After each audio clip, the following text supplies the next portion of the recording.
Saint Martin school class 12th chemistry के pre board 1 का ये पेपर है। और मोस्ट ऑफ द जो स्कूल है वहां पे प्री बोर्ड 2 स्टार्ट हो गया है, लेकिन अभी इसी स्कूल में प्री बोर्ड 1 हुआ है। तो हम लोग यहाँ पे क्या करेंगे, इस पूरे पेपर को शो करेंगे और साथ में इसका जो ऑब्जेक्टिव क्वेश्चंस होगा उसके आंसर भी चेक करेंगे।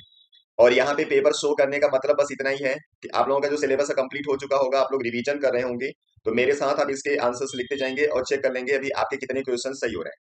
और यहाँ पे इस पेपर को शो करने का कोई दूसरा मोटिव नहीं है। तो चलिए हम लोग चलते हैं इसके सबसे पहले ऑब्जेक्टिव क्वेश्चन पे, जिनका हम सोल्यूशन चेक करेंगे। उसके बाद फिर बाकी जो इसमें क्वेश्चंस आए होंगे आपको मैं यहाँ पे दिखा दूंगा। तो चलिए, सेक्शन ए ऑब्जेक्टिव होगा क्वेश्चन नंबर 1। यहाँ पे लिख रहा है कि aniline is reacted with bromine water and the product is treated with an aqueous solution of sodium nitrite in presence of dilute hydrochloric acid. The compound so formed is converted into a tetrafluoroborate, which is a subsequent heated in dry condition. The final product is। अब इस problem में इन्होंने बीच में एक step खाया हुआ है, तो चलिए उसका कोई मतलब है नहीं। सबसे पहले यहाँ पे क्या है, जो एनिलीन है उसका रिएक्शन ब्रोमीन वाटर के साथ कराना है। और आपको मालूम है कि जो एनिलीन है उसमें जो NH2 ग्रुप है वो एक्टिवेटिंग ग्रुप है। और इस वजह से जब आप यहाँ पे ब्रोमीन वाटर से रिएक्शन कराते हैं तो ये ब्रोमीन को अटैच कर देता है तीनों जगह ऑर्थो पैरा पोजीशन पे, मतलब ट्राई सब्स्टिट्यूटेड प्रोडक्ट मिलता है। ठीक है, अब कह रहा है कि इसको ट्रीट किया गया है aqueous solution of sodium nitride in presence of dilute hydrochloric acid. मतलब इसका रिएक्शन हो रहा है NaNO2 प्लस HCl, और इसी को हम लोग नाइट्रस एसिड बोलते हैं। ठीक है, यानी HONO। और जब HONO से ट्रीट करते हो तो डाइजोनियम सॉल्ट बनाता है, तो यहाँ पे बन जाएगा डाई एजोनियम सॉल्ट। ठीक है, N2 प्लस Cl माइनस, और यहाँ पे ब्रोमीन ऐसे ही रहेगा। अब इसके बाद वाला जो स्टेप है उन्होंने कुछ बताया नहीं किससे रिएक्शन हो रहा है। कह रहा है कि एक कंपाउंड यहाँ पे आगे मिला टेट्राफ्लोरोबोरेट, इसको कन्वर्ट किया गया है टेट्राबोरोफ्लोरेट में। और इसको कन्वर्ट करने का मतलब क्या हुआ कि यहाँ पे रिएक्शन NaBF4 के साथ हुआ है, जिससे कि ये कन्वर्ट हो जाएगा इस तरीके से। यहाँ पे आ जाएगा N2 और BF4, N2 पे पॉजिटिव चार्ज, BF4 पे नेगेटिव चार्ज, बाकी तीन ब्रोमीन ऐसे ही अपनी जगह रहेंगे। ठीक, अब यहाँ पे जब इसका ड्राई कंडीशन में हीटिंग कर देते हो तो BF3 अलग हो जाता है, N2 अलग हो जाता है, एक F बेंजीन के साथ अटैच रहता है। मतलब कि जो यहाँ पे फाइनल प्रोडक्ट आता है उसमें यहाँ पे इसकी जगह F रहेगा, बाकी जो तीन ब्रोमो है वो अपनी जगह पे एज इट इज रहेंगे, यहाँ पे कोई चेंज नहीं। इसका नाम होगा 2,4,6 ट्राई ब्रोमो फ्लोरोबेंजीन। इसका जो आंसर होगा वो ऑप्शन डी हो जाएगा। इसका आंसर है डी। चलिए क्वेश्चन नंबर 2। यहाँ पे एक मैचिंग करानी है जिसमें पोटेशियम डाइक्रोमेट है। पोटेशियम डाइक्रोमेट ब्रीथ एनालाइजर में यूज होता है, इसका ऑप्शन 2 होगा। मैग्नीज, मैग्नीज जो ऑक्सीडेशन स्टेट सबसे ज्यादा शो करता है 3D सीरीज के अंदर, इसका ऑक्सीडेशन 2 से लेके 7 तक होता है, इसका 3 हो जाएगा। लेंथेनम, लेंथेनाइट सीरीज जिसका कॉमन ऑक्सीडेशन स्टेट +3 होता है और ये टिपिकल लेंथेनाइट है, ये इसका हो जाएगा। तो क्रोमियम का हो जाएगा फर्स्ट। ये ऑप्शन चेक कर लीजिए, ए का 2, बी का 3, सी का 4 और डी का 1, ये हो जाएगा ऑप्शन 1। चलिए next problem. Study the graph showing the boiling point of alkyne and identify the compound. यहाँ पे 4 अलग अलग एल्काइन के बॉइलिंग पॉइंट्स मेंशन है, आपको बताना है इनका ऑर्डर। और आपको मालूम है जैसे जैसे आप चेन लेंथ बढ़ाते हो interaction between the molecules increase हो जाता है, and as the interaction between the molecules increases their boiling point also increases. तो जो सबसे कम बॉइलिंग पॉइंट वाला होगा इसका मोलर मास कम होना चाहिए, और जैसे जैसे बॉइलिंग पॉइंट बढ़ेगा मोलर मास बढ़ जाना चाहिए। इसलिए ऑप्शन चेक कर लेना, सबसे पहले इथाइन होगा, फिर प्रोपाइन होगा, फिर ब्यूटाइन होगा, फिर पेंटाइन। ऑप्शन ए हो जाएगा correct. Question number 4। Benzene react with n propyl chloride in presence of anhydrous AlCl3 to give. ये फ्रीडल क्राफ्ट एल्काइलेशन का रिएक्शन है, लेकिन फ्रीडल क्राफ्ट एल्काइलेशन में जो रिएक्टिंग मिक्सचर होता है उसके अंदर कार्बोकैटायन का फॉर्मेशन होता है। और कार्बोकैटायन की स्टेबिलिटी का ऑर्डर आपको मालूम है 3 डिग्री, 2 डिग्री और 1 डिग्री होता है। तो यहाँ पे अगर सबसे पहले कार्बोकैटायन आप बनाओगे तो ये कार्बोकैटायन बनेगा प्राइमरी इस तरीके से, और प्राइमरी से ज्यादा स्टेबल सेकेंडरी होता है, इसलिए इसके अंदर होता है थोड़ा सा रीअरेंजमेंट, और ये कन्वर्ट हो जाता है सेकेंडरी कार्बोकैटायन के अंदर। और इसी का अटैक होता है बेंजीन के ऊपर, इसलिए बेंजीन इसी कार्बन के थ्रू बाइंड होगा, इसलिए आपको जो प्रोडक्ट मिलेगा वो मिल जाता है आइसोप्रोपाइल बेंजीन। यहाँ पे एन प्रोपाइल बेंजीन आप नहीं लिखना, क्योंकि ये जो प्रोडक्ट होगा वो इससे बनेगा, लेकिन तो वो ज्यादा स्टेबल नहीं रहेगा। Question number 5। Unit of rate constant of first and zero order reaction in terms of molarity. ये मोलैरिटी के टर्म में आपसे पूछ रहा है। वैसे जनरल आप यूनिट लिखते हो तो क्या लिखते हो, मोल बाय लीटर, यहाँ पे लिखते हो 1 - n, और साथ में लिखते हो सेकेंड इनवर्स। अब अगर ये जीरो ऑर्डर रिएक्शन होगा तो यहाँ पे ये 1 रहेगा, और इसी मोल बाय लीटर को ही हम लोग बोलते हैं मोलैरिटी। तो यहाँ पे हो जाएगा मोलैरिटी के पावर 1 यानी मोलैरिटी और सेकंड इनवर्स। ये हो गया आपका जीरो ऑर्डर के लिए। फर्स्ट ऑर्डर के लिए जब n की वैल्यू यहाँ पे 1 लिखोगे तो 1 माइनस 1 ये जीरो हो जाएगा, ये पूरा टर्म खत्म हो जाएगा, केवल यहाँ बचेगा सेकंड इनवर्स। तो फर्स्ट ऑर्डर के लिए सेकंड इनवर्स होगा। तब आप चेक कर लो, फर्स्ट ऑप्शन आपको दिख रहा होगा, पहले फर्स्ट ऑर्डर का लिखना है फिर जीरो ऑर्डर का, इसलिए हो जाएगा सेकंड इनवर्स और molarity second inverse. Question number 6, benzoic acid gives benzene on being heated with X and phenol gives benzene on being heated with Y. Therefore X and Y are respectively. यहाँ पे एक आपके पास compound है benzoic acid और दूसरा आपके पास compound है phenol. कह रहा है कि इसको जब आप X के साथ हीट करते हो तब भी आपको बेंजीन मिलता है और जब इसको आप Y के साथ हीट करते हो तब भी आपको बेंजीन मिलता है। तो ये X और Y क्या है? तो जो X होगा यहाँ पे ये होगा soda lime.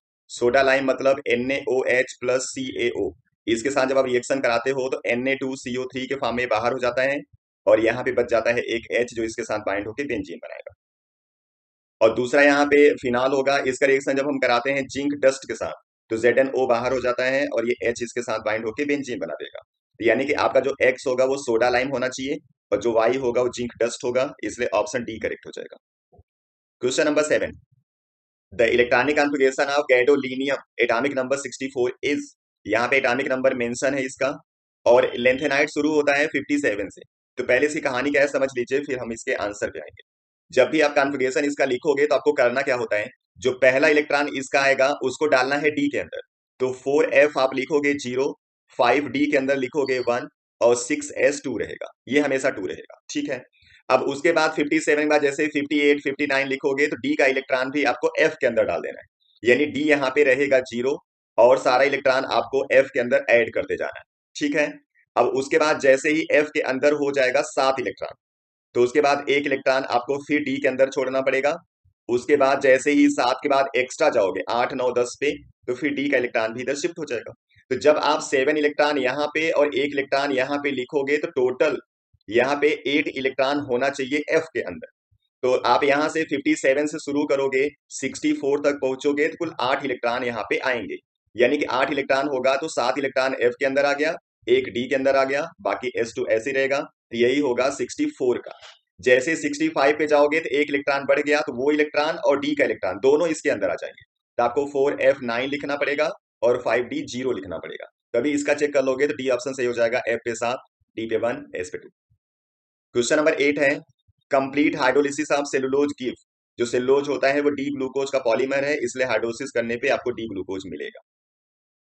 Which of the following coordination compound would exhibit optical isomerism. इसमें से कौन सा कंपाउंड है जो ऑप्टिकल आइसोमेरिज्म को शो कर सकता है? तो जो भी जियोमेट्रिकल आइसोमेरिज्म शो करेगा उसमें से जो सिस वाला आइसोमर होता है उसी का हम मिरर इमेज बना सकते हैं, मतलब कि वही ऑप्टिकल आइसोमेरिज्म को शो करेगा। तो यहाँ पे पेंटा अमाइन 5 अमाइन ग्रुप जब अटैच रहेगा तो सिस ट्रांस बनेगा नहीं, इसलिए शो नहीं कर सकता। Die amine die क्लोराइडो platinum second, यहाँ पे 2 अमाइन और 2 क्लोरो ग्रुप है, तो ये शो कर सकता है, ठीक है। इसका सिस ट्रांस बनेगा और सिस वाला मिरर इमेज बनाएगा, मतलब कि ये हो जाएगा ऑप्शन। ट्रांस वाला कभी शो नहीं करता, याद रखना। Tris ethylene diamine cobalt third bromide ये भी शो करेगा। यहाँ पे 2 ऑप्शन है जो आपको ऑप्टिकल आइसोमर्स देंगे, इसलिए इसका ऑप्शन जो इन्होंने सिलेक्ट किया है वो मेरे हिसाब से सही नहीं है। चलिए question number 10, the compound obtained by heating a mixture of a primary amine and chloroform with ethanolic potassium hydroxide is. यहाँ पे प्राइमरी अमाइन है, उसका रिएक्शन कराना है क्लोरोफॉर्म और KOH के साथ, और आपको मालूम है क्लोरोफॉर्म KOH के साथ जो रिएक्शन है उसको हम लोग बोलते हैं आइसोसाइनाइड रिएक्शन या आइसोसाइनाइड टेस्ट बोलते हैं, यानी ये प्राइमरी अमाइन बनाता है आइसोसाइनाइड। इसका हो जाएगा ऑप्शन सी, और ये एक रिएक्शन है जिसको यूज करके आप प्राइमरी अमाइन को डिस्टिंग्विश करते हो from secondary and tertiary. Question number 11 में, an alkene obtained by the dehydration of an alcohol A on ozonolysis give 2 molecule of acetaldehyde for every molecule of alkenes. The alcohol is। यहाँ पे आपके पास एक alcohol है, उससे आपने एक alkene बनाया और इसी एल्कीन की जब आपने ओजोनोलिसिस की तो आपको 2 मॉलिक्यूल मिला एसिटाल्डिहाइड का, मतलब CH3CHO का। अब आपको मालूम होगा कि जब दोनों प्रोडक्ट एक जैसे आते हैं, इसका सिंपल सा मतलब है कि जो एल्कीन आपका होगा वो सिमेट्रिकल होगा, ठीक है। और सिमेट्रिकल एल्कीन कितने कार्बन का होना चाहिए? 2, यहाँ पे कार्बन एक मॉलिक्यूल के अंदर है तो कुल 4 कार्बन का होना चाहिए, और 4 कार्बन का सिमेट्रिकल एल्कीन बनाओगे तो वो इस तरीके से बनेगा, ठीक है। यानी अब जो आपका एल्कोहल होगा वो इसको बना रहा है, इसलिए या तो इस कार्बन पे या फिर इस कार्बन पे आप एक पे एल्कोहल लगा दोगे। तो अगर इस कार्बन पे एल्कोहल लगा दो तो ये हो जाएगा प्रोडक्ट ए। यहाँ पे ए चेक कर लीजिए, ये वाला ऑप्शन सही हो जाएगा। ठीक।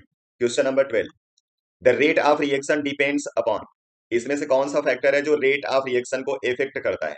वॉल्यूम, फोर्स, प्रेशर, ये सब नहीं चलेगा, कंसंट्रेशन इफेक्ट करेगा। अब इसके बाद चार एसर्शन रीजन, जिसमें पहला है इथाइलिन डायमीन टेट्रा एसीटेट मतलब EDTA form an octahedral complex, इसकी जो डेंसिटी होती है वो 6 होती है, इसलिए ऑक्टाहेड्रल बना सकता है, ये ट्रू है। It has 6 donor atom which coordinate simultaneously, एक साथ 6 के 6 बॉन्डिंग में जाते हैं, ये भी सही है, और इसको एक्सप्लेन भी कर रहा है, इसलिए ऑप्शन लिख देना ए।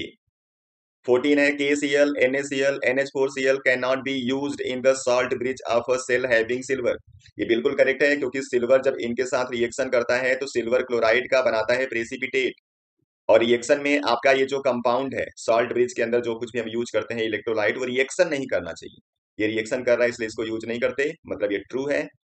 Salt bridge contain concentrated solution of N inert electrolyte like KCl KNO3 K2SO4, inert को हम यूज करते हैं, ये भी ट्रू है, लेकिन ये इसको एक्सप्लेन नहीं कर रहा है कि इसको क्यों यूज नहीं करना चाहिए। ठीक है, तो इसका ऑप्शन लिख देना बी। 15 है the two strand of DNA are complementary to each other, बिल्कुल करेक्ट है, दोनों एक दूसरे के अपोजिट होते हैं। Adenine specifically form hydrogen bond with guanine, adenine guanine के साथ हाइड्रोजन बॉन्ड बनाता है, ये गलत है, एडेनिन बनाता है थायमिन के साथ, और जो जी है वो बनाता है सी के साथ। ठीक है, इसलिए हो जाएगा रॉन्ग, तो ये हो गया ट्रू, ये हो गया फॉल्स, मतलब ऑप्शन हो गया सी।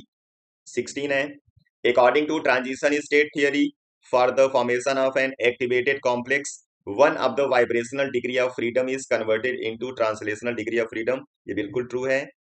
Energy of the activated complex is higher than the energy of reactant, ये भी बिल्कुल करेक्ट है, और ये इसको एक्सप्लेन नहीं कर रहा, ऑप्शन बी लिख देना करेक्ट।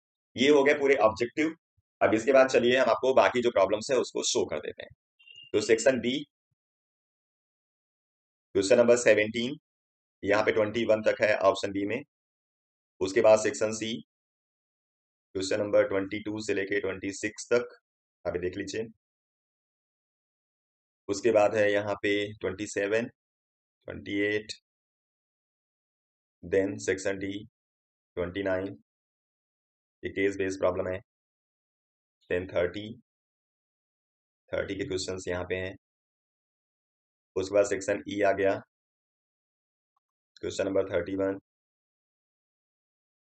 इधर वाले प्रॉब्लम के ऑप्शंस आपको मिलते हैं, इसलिए आसानी से सॉल्व होता, कोई दिक्कत है नहीं। 32 देखो सब में ऑप्शन है, और ऐसे बोर्ड एग्जाम में भी ऑप्शन आपके पास रहते हैं। ये रहा 33, ये कंप्लीट पेपर है, इसको आप देख लीजिए। अगर आप PDF आपको चाहिए तो आप मुझे बता सकते हैं, आपको PDF में दे दूंगा। चलिए नेक्स्ट वीडियो में फिर आते हैं दूसरे प्रॉब्लम के साथ। आप लोग पढ़ते रहिए, अपना ख्याल रखिए, थैंक यू।